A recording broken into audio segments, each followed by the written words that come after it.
PM Meena, associate professor in history, Rajesh Pilot, government PG college Lalsot. विद्यार्थियों, आज हम BA पार्ट सेकंड का जो सेकंड पेपर है, भारतीय संस्कृति के मूल आधार, उसके अंतर्गत आज हम जो हमारे महाकाव्य हैं रामायण और महाभारत, इन पर चर्चा करेंगे।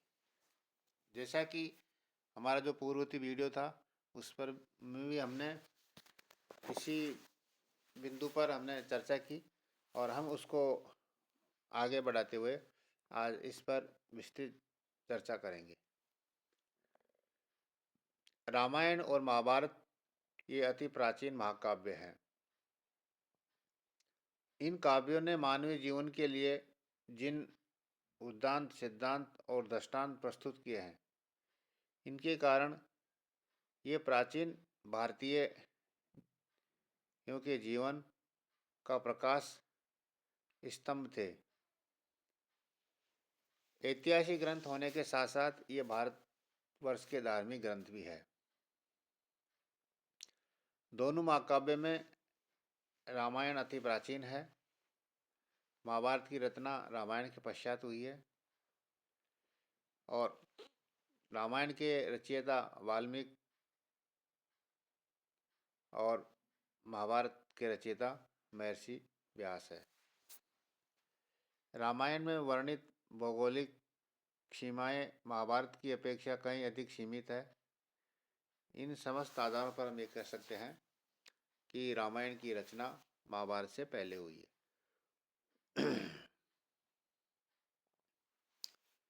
रामायण की रचना बुद्ध काल से पूर्व की थी। भाषाओं के अनुसार यह प्रसिद्ध यूरोपीय विद्वान जैकोबी ने यही निष्कर्ष निकाला है।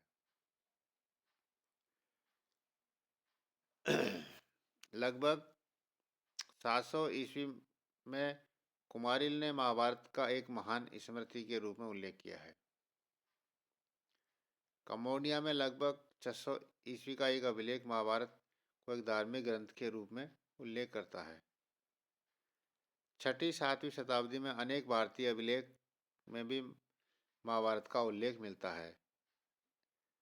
ऐसे ही अनेक साहित्य का अभिलेख संबंधी साक्ष्यों के आधार पर आरजी भंडारकर ने यह सिद्ध किया है कि 500 ईसा पूर्व तक महाभारत एक प्रसिद्ध धार्मिक ग्रंथ माना जाता था। डॉक्टर राधा कुमार मुखर्जी के मतानुसार महाभारत पतंजलि के महाभाष्य तक पूर्ण हो चुका था, जिसकी रचना ईसा पूर्व 2री शताब्दी में हुई थी। इस प्रकार यह स्पष्ट हो जाता है कि वर्तमान रूप में संपूर्ण रामायण और महाभारत किसी एक व्यक्ति अथवा एक काल की रचना नहीं है। भिन्न भिन्न व्यक्ति और भिन्न भिन्न कालों में इन महाकाव्यों में मूल परिवर्तन करते रहे हैं। अब हम इनकी जो राजनीतिक व्यवस्था थी उसके बारे में चर्चा करेंगे। महाकाव्य युग में भारत में कई राज्य थे।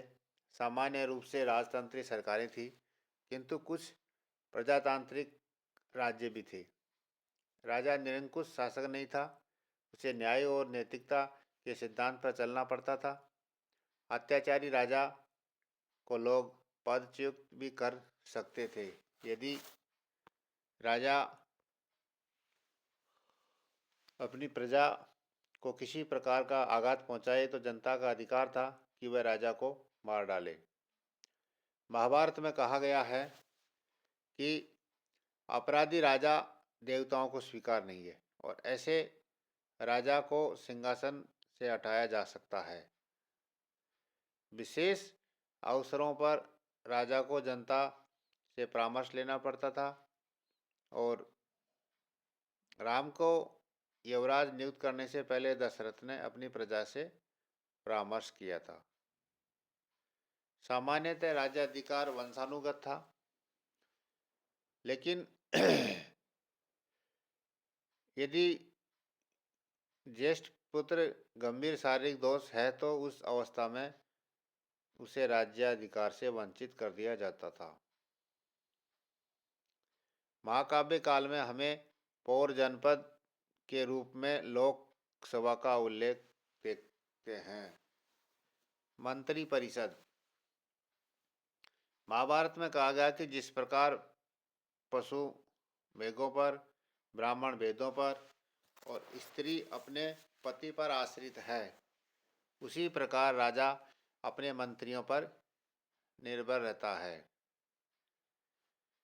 राज्य परिषद राज्य के कार्य में राजा की सहायता करती है। मंत्रियों की संख्या समय और आवश्यकता के अनुसार भिन्न भिन्न होती थी। महाभारत में 8 मंत्रियों की आवश्यकता बताई गई है। पदाधिकारी। प्रशासन संचालन के राजा के अधीन अनेक उच्च अधिकारी थे। रामायण में इनकी संख्या 18 बताई गई है। ये है मंत्री, पुरोहित, यवराज, सेनापति, द्वारपाल, कारागाधिकारी, न्यायाधीश, नगराध्यक्ष, धर्माध्यक्ष, दंडपाल, दुर्गपाल आदि। शासन व्यवस्था और लोक संग्रह के लिए ये पदाधिकारी महत्वपूर्ण थे और इन्हें तीर्थ की संज्ञा दी गई है। ग्राम प्रशासन की इकाई थी। ग्रामीण इसका प्रमुख था।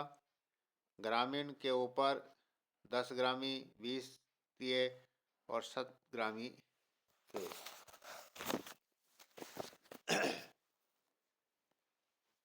राजा के पास एक संगठित सेना होती थी जो आंतरिक शांति बनाए रखने और देश को बाह्य आक्रमणों से रक्षा करती थी। सेना में पैदल, अश्वारोही, गजारोही और रथी होते थे। इन्हीं अंगों के कारण इसे चतुर्गिणी कहा गया है। राजा ही सेना का सर्वोच्च सेनापति था। युद्ध में धनुष बाण, तलवार, फरसा, बर्छी, भाला, गदा, ढाल, कवच और सिर स्त्राण आदि का प्रयोग होता था। गणतंत्रात्मक राज्य। राजतंत्र के अतिरिक्त महाकाव्य में गणतंत्र राज्यों का उल्लेख भी मिलता है, जिसमें महाभारत में अंधक, वनिनी, यादव, कुकुर तथा भोज इन 5 गणतंत्रों का उल्लेख है। इन सब में मिलकर अपना एक संघ बना रखा था। गणतंत्र की उन्नति के लिए एकता रखनी चाहिए, अपनी फूट दूर करनी चाहिए। ऐसा प्रतीत होता है कि संघ में कई दलों के नेता होते थे, बहुधा परस्पर विरोधी भी होते थे। संघ के विषय प्रतिनिधि के पारस्परिक वाद विवाद के पश्चात ही विनिर्णित होते थे। यही कारण है कि गणराज्यों में जो व्यक्ति संगठन करने में और भाषण देने में पटु होते थे, उनके हाथ में शीघ्र ही शक्तियाँ आ जाती थी। तो ये हमें महाकाव्यकालीन राजनीतिक व्यवस्था देखने को मिलती है। इस प्रकार सामाजिक व्यवस्था जो वर्ण व्यवस्था है, जिसकी चर्चा हम वैदिक काल के समय में कर चुके हैं, जो पुरुष सूक्त में परम पुरुष से चारु वर्णों का उल्लेख हमें देखने को मिलता है। इसी तरह महाभारत में ब्राह्मणों की 6 कोटियाँ बताई गई है, कैटेगरियाँ, जैसे ब्रह्मसम, देवसम, शूद्रसम, चांडालसम, क्षत्रसम और वैश्यसम। इन कोटियों से प्रकट होता है कि अनेक कारणों से ब्राह्मण विविध कर्म हो गए थे। द्रोणाचार्य, अश्वत्थामा और कृपाचार्य ब्राह्मण थे, लेकिन इनका काम क्षेत्रीय था, इसलिए ये क्षेत्रीय समश्रेणी के ब्राह्मण थे। तो इस तरह से उस समय में 4 वर्ण में शूद्र समाज के सबसे निम्नतम वर्ण में था और इसे भी न तो अध्ययन करने का अधिकार था, न यजन का था। अनादिकाल पूर्व तप करते हुए शंभुक शूद्र को रामचंद्र ने स्वयं अपने हाथों से मार डाला था। उसका मूल धर्म सेवा था, प्रारंभ, लेकिन वो उससे हट करके और उसने तपस्या का कार्य किया था। इसी तरह से ब्राह्म शूद्र की भी दो कोटि थी, एक तो थी निर्वसित और एक था अनिर्वसित। पतंजलि ने इन पर व्याख्या करते हुए कहा है कि निर्वसित शूद्र अस्पृश्य थे। उनका भोजन करने से पात्र सदा के लिए अशुद्ध और त्यागजय हो जाते थे। इस कोटि में चांडाल और मरतप आते थे। दूसरी कोटि के शूद्र अनिवर्षित थे, जिन्हें स्पर्श करने से उनके पात्र में वे खाते थे संस्कार के द्वारा शुद्ध हो जाते थे। अतः वे सदा पात्र सदा के लिए अस्प्रिय या त्याज्य नहीं होते थे। इस कोटि में शक यवन आते थे। महाभारत में हम देखते हैं कि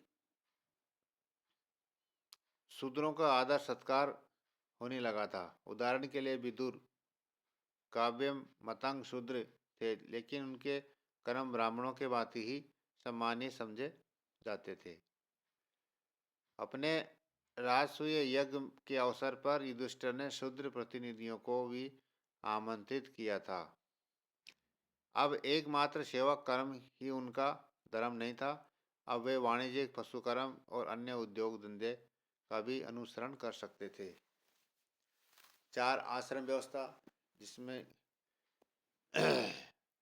आप जानते ही हो कि पहला ब्रह्मचर्य, फिर गृहस्थ, वानप्रस्थ और संन्यास आश्रम की व्यवस्था हमें महाकाव्य काल में देखने को मिलती है। नारी समाज, महाकाव्य से प्रकट होता है कि भारतीय समाज में पुत्री की अपेक्षा पुत्र को अधिक प्रिय माना गया है। वह इहलोक और परलोक दोनों के लिए आवश्यक थी। इसके विरुद्ध पुत्री को तो साक्षात आपत्ति थी। वह अपने माता पिता और पति तीनों के लिए, कुलों के लिए संकट थी। रामायण काल की दृष्टि में भी उनकी स्थिति निम्न थी, परंतु इन उदाहरणों से ये नहीं समझना चाहिए कि समाज में नितांत और अनादरत और उपेक्षित थी। यद्यपि समाज में पुत्री की अपेक्षा पुत्र को कामना की जाती थी, तथापि पुत्रियों में भी उसका अनुराग यथेष्ट था। महाकाव्यों में अनेक उदाहरण ऐसे मिलते हैं जब पुत्रियां अपने माता पिता के असीम अनुराग का केंद्र थी। कुंती, देवयानी, द्रौपदी, उत्तरा और सीता के उदाहरण ऐसे मिलते हैं। महाभारत में भीष्म का कथन है कि पुत्री पुत्र के समान होती है। विवाह, महाकाव्य काल में बाल विवाह का अभाव था। दोनों ही महाकाव्यकारों समाज के लिए विवाह को अनिवार्य बताते हैं। महाभारत में सजातीय विवाहों की प्रतिष्ठा है, परंतु अनेक काश पर वह अंतरजातीय विवाहों का भी उल्लेख करता है। भीष्म ने हिडिंबा राक्षसी के साथ विवाह किया। ये अनुलोम विवाह था। प्रतिलोम विवाह में महाभारत का एकमात्र ययाति और देवयानी का विवाह का उल्लेख मिलता है। महाभारत में 8 प्रकार के विवाहों का उल्लेख है, जैसे ब्रह्म, देव, आर्ष, प्रजापत्य, गंधर्व, असुर, राक्षस और पैशाच। महाकाव्यों में सबसे अधिक प्रतिष्ठित विवाह प्रणाली ब्रह्म ही थी। इस काल में स्वयंवर विवाह करने की प्रथा भी थी। सीता, दमयंती, द्रौपदी आदि के विवाह इसी प्रणाली के अंतर्गत हुए हैं। सती प्रथा, ऐसा प्रतीत होता है कि 300 ईसा पूर्व के लगभग भारतवर्ष में सती प्रथा का प्रादुर्भाव हुआ।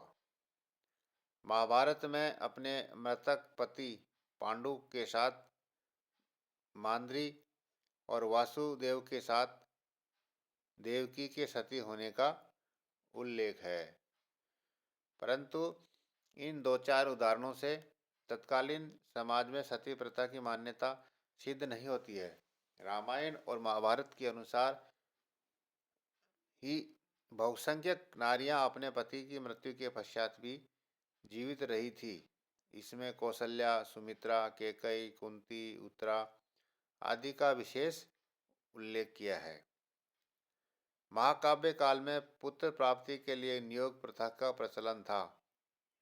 महाकाव्य काल में समाज में विधवा भाव का प्रचलन था।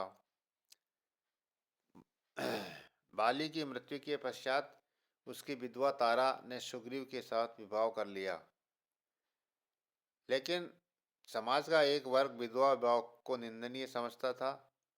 निष्कर्ष में हम ये कह सकते हैं कि महाकाव्य कालों में नारी समाज में स्थिति संतोषजनक थी। तो इस तरह से जो हमारे महाकाव्यों काल है रामायण और महाभारत का, इन काल की जो हमारी सामाजिक राजनीतिक जो व्यवस्थाएं थी, उन सब का उल्लेख हमें इन महाकाव्यों से प्राप्त होता है और इन ग्रंथों से हमारी संस्कृति, हमारी तत्कालीन व्यवस्था, इन सब की जानकारी हमें मिलती है। तो ये ग्रंथ हमारे लिए ऐतिहासिक प्रमाणिकता से बढ़कर उस काल की जो सामाजिक, धार्मिक, राजनीतिक व्यवस्थाओं का इनमें उल्लेख करते हैं, वो हमारे लिए बहुत ही महत्वपूर्ण है। और आज का जो हमारा टॉपिक है, इसको हम यहीं पर समाप्त करते हैं।